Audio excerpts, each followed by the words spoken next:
we'll dig into it, right? So we think there's two things. We think these are actually like the unsexy but absolutely critical parts of managing any sort of business is communication, internal and external. We'll kind of differentiate that, and then organizing schedules, and we'll talk through just the lessons we've learned over the years. Welcome, Palm Springs. It's good to see you on here.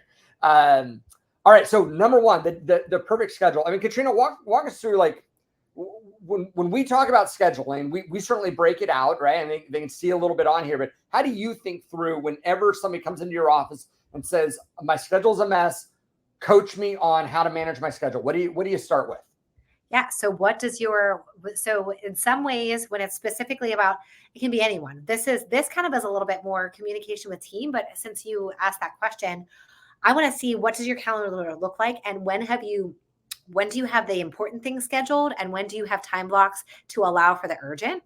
And honestly, there's a lot of times that we feel like our schedule's out of control simply because we allow everything to be urgent.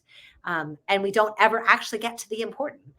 So that's where having the conversation, even if you're only having a daily huddle with yourself, Seth and I have a daily huddle every day. We get on the phone and we talk about, what does today look like?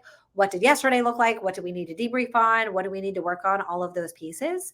But that can be a conversation with yourself of, here's my schedule for the day, not you and all your personalities, right, Seth? Right. Here's what I have for the day. Here's what's going on. Here's the things that didn't get done yesterday. Organize your day so that you're going into it with a plan of action. You know what's on the horizon. But kind of going down that list, daily, weekly, quarterly, annual. We'll talk about all of those, but I really feel like it's the opposite direction of important to urgent. So daily is usually what's happening that's urgent. Hey, this just went under contract. This person called. This fire needs to be put out. A lot of the daily conversations are what's urgent. The annual, all the way down, and as you get closer to annual, that's what's really, really important. How do we make sure that we are setting aside our time to purposely talk about the really important things that's going to drive the business forward, even though it's not what's on fire?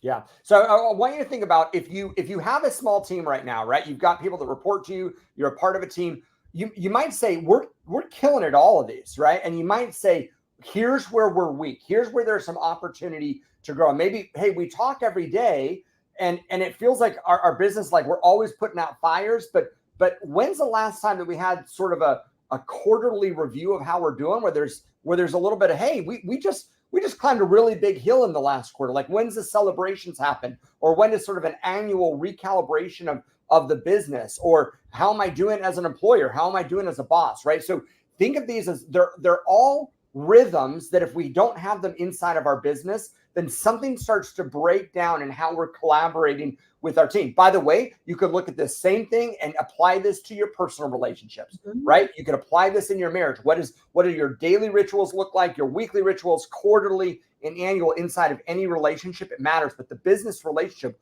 will fall apart if we don't have this.